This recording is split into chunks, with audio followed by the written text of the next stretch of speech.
Siema, cześć, hej! Jedną z wielu rzeczy, które warto zrobić na pewno w Dubaju, jest to wypożyczenie ruraka, budgie, pojazd UTV, różnie to się nazywa, i pojeżdżenie nim po pustyni. Jak wiecie, Emiraty są to praktycznie same piachy. Od Dubaju wystarczy oddalić się około 80 km w stronę miejscowości Hatta i tutaj przy drodze znajduje się wiele wypożyczalni tego typu. Wsiadacie i rura przez pustynię.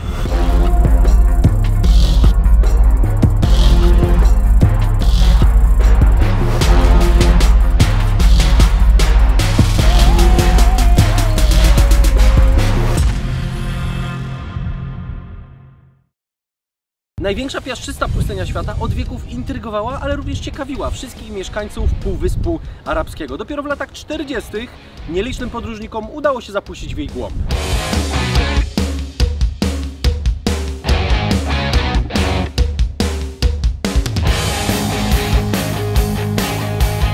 Nawet oswojeni z niebezpieczeństwem pustyni nomadowie nie zapuszczają się w głąb tej pustyni i poruszają się praktycznie po jej obrzeżach. Dla turystów wyprawa na tą pustynię, oczywiście tylko z przewodnikiem, tworzy zawsze niezapomnianą przygodę. Ja osobiście nie będę tej pustyni przemierzał na nogach, bo nasypałbym sobie dużo piachu do butów. Zrobię to tym pojazdem.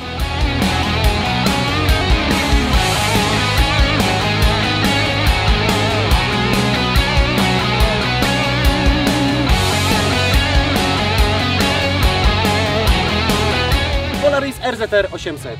Lekka rama, opony terenowe, napęd na 4 koła. Dookoła oczywiście klatka bezpieczeństwa czyni, że człowiek w środku czuje się niesamowicie bezpiecznie i z każdą minutą, gdy się oswajamy z tym pojazdem coraz bardziej, naciskamy coraz więcej gazu. A uwierzcie mi, zabawa jest niesamowita.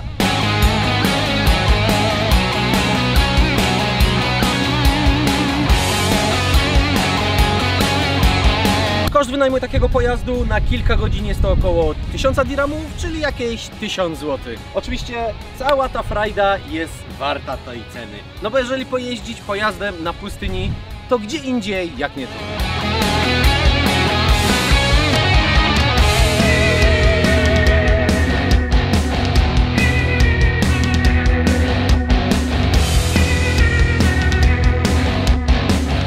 Arabska nazwa Al-Rab Al-Khali, czyli dokładnie o tej pustyni oznacza pusta okolica. No nie ma się co dziwić, bo wędrując tutaj kilometrami można po prostu nie spotkać żywej duszy. Sama pustynia rozciąga się na długości 1200 km, a szerokość prawie 500.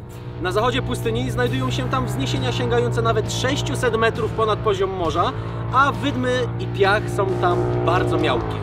Na wschodzie zaś teren pustyni opada do 180 metrów, jest pokryty wydmami, płaskimi połaciami oraz solniskami.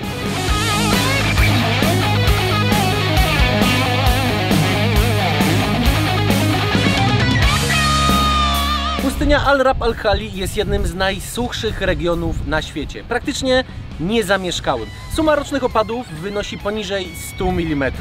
Zdarzają się susze tutaj, które trwają nawet powyżej 10 lat.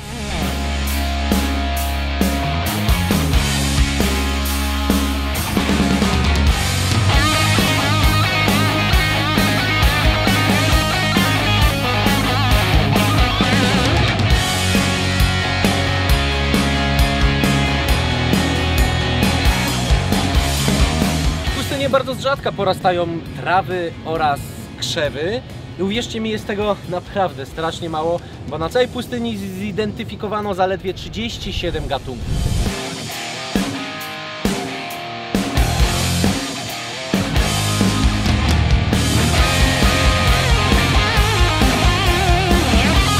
Myku, ja to muszę powiedzieć, ty jesteś szalony, jak ty jedziesz. Mordo, no co zrobić, no co zrobić?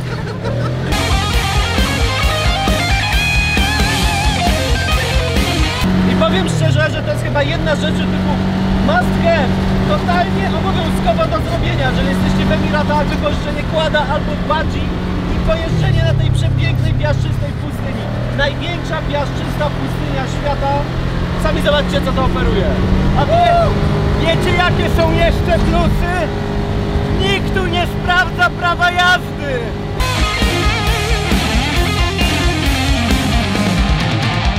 Nawiążę teraz jeszcze troszeczkę do zwierząt. Nie byłbym chyba sobą, gdybym teraz troszkę o tym nie opowiedział. Jeszcze do niedawna na tej pustyni obserwowano tutaj oryksa arabskiego. Niestety wyginął on najprawdopodobniej ze względu na suszę albo polowania. Ten gatunek został reintrodukowany na zachodnie brzegi pustyni Al-Rab al-Khali.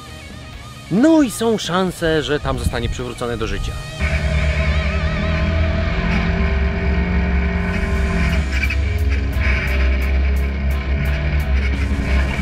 Jeszcze tak nawiązując szybciutko co do samego pojazdu.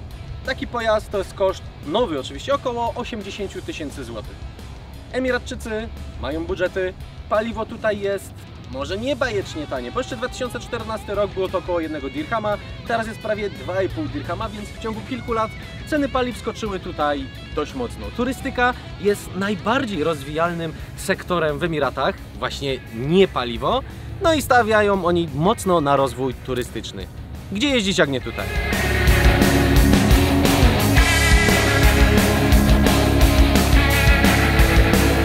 Obecnie w Polsce jest zima, a tutaj mamy 35 stopni i to też jest na swój sposób zima, bo w lipcu albo sierpniu na pewno bym tu nie wytrzymał i jazda po pustyni byłaby totalnie niemożliwa, bo te maszyny i tak się gotują. Jak widzicie, w Emiratach naprawdę jest co robić. Jeżeli chcecie więcej odcinków z cyklu co zrobić można w Emiratach, zostawcie koniecznie komentarz oraz suba i do zobaczenia w następnym odcinku. Trzymajcie się, piona i cześć!